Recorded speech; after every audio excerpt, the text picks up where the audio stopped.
Hello, Scorpio, Sun, Moon, Rising, and Venus signs. Kamusta kayo? Sana po'y nasa mabuti kayong kalagayan. Welcome back po sa Star Tarot. Kung bago kayo rito, welcome din kayo. Thank you sa inyong support. I truly appreciate it. God bless you all. Scorpio, paunang mensahe po ninyo ay temperance energy. Ayan. So, patience, no? Patience ang kailangan nating i-practice sa ngayon. Yun ang hinihingi ng inyong sitwasyon, ano? So, wag nating ipilit ang mga bagay-bagay kung hindi naman ito ukol, talagang hindi bubukol. Kaya sometimes, kailangan lang natin na magpasensya, no? Let's learn to wait. Let's learn to offer our concerns, no, sa universe, at i-allow na lang natin ang universe ang mag-unfold ng kung ano ang dapat mag-unfold, 'di ba?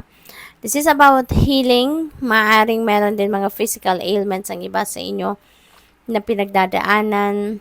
Maaring meron din mga emotional aspect, no, may mga problema pang emotional din ang iba, and that may receive healing. What else? We have 10 of Swords. Ayan, napakaganda. This is ending and beginning energy. Scorpio. Maaaring kaya kayo ay handa nang mag-move forward dito because you are also want to heal, no? So, kaya siguro dito may pagpo-forgive na, may acceptance na kung ano man nangyari dito. You are, releasing the pain, you are releasing the resentments, emotional baggages dito because you want to move on. So, you are healing and you are moving on. So, napakaganda kasi handa na kayo magsimula ng bagong buhay. Handa na kayo magsimula ng i-embrace ang bagong pag-asa, no? At mamuhay ng mas masaya, mas malaya, yung ganon. So, good luck. We have 3 of Pentacles.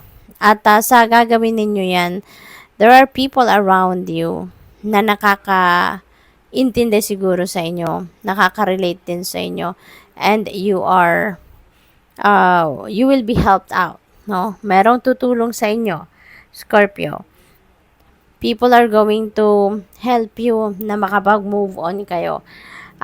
There are people that are going to help you para makapagsimula kayong muli, yung ganon. So, good luck to that.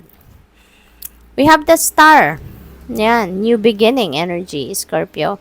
Meron kayong sisimulang bagong chapter sa buhay ninyo sa ngayon. Okay? Meron kayong new hope, new optimism, new beginnings na haharapin sa ngayon. At maganda yan kasi divinely guided kayo. You will be led towards that new path, Scorpio. Okay? Kaya, importante na lagi din kayong makikinig sa inyong intuition. Lagi ninyong susundin ang bulong ng iyong intuition because it will always lead you to the right direction. It will always lead you to where you need to be, no? Yung ganon. So, napaka ganda nito kasi as you move towards a new beginning dito, ginagabayan ka, sinusuportahan ka ng mga tao sa paligid mo. So, parang divinely orchestrated ito, and the universe is sending you support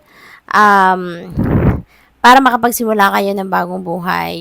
You're being sent support through these people na pwedeng dumamay sa'yo, tumulong sa'yo habang nagsisimula ka. At saka, you will be sent resources, no? Or kung ano pa man ang kailangan mo para makapagsimula ka, no? Ng bagong buhay rito. So, good luck. What else? We have regeneration. This is a promise of rebirth, no? So, magkakaroon ng rebirth. Kayo, Scorpio, you are given that opportunity to renew yourself. So, talagang magsisimula kayo dito ng bagong buhay on a clean slate, kumbaga. So, napakaganda kasi you're going to start reshaping your life, no? What else? We have to be fair. Ayan. So, maaaring merong mga desisyon kayong gagawin rito. Important decisions that may affect other people. Kaya, wala silang dapat na ipag-alala. Kasi you're very fair. You're going to try to make a decision na magiging beneficial hindi lang para sa iyo kundi magbe-benefit din ng mga taong involved dito. Ay yung mga taong ah kaparte no ng pagdedesisyon na ito. So we have by the book na yan. So ano din kayo no? Masunurin din kayo sa batas, masunurin din kayo sa rules. And sa ngayon, ano, hindi kayo basta-bastang nagde-decision siguro or hindi kayo basta-bastang gumagawa ng moves na hindi according to the rule, hindi according to kung ano ang nararapat na sundan na mga pamamaraan, yung ganon. So, kahit siguro sa pamilya, sa bahay ninyo, masunurin kayo sa mga magulang ninyo, masunurin kayo or kinoconsider din ninyong mga advice din ng inyong mga kapamilya, yung mga ganon ba, no? So, by the rules, no? By the book. What else? We have face your fears, release the power of fear.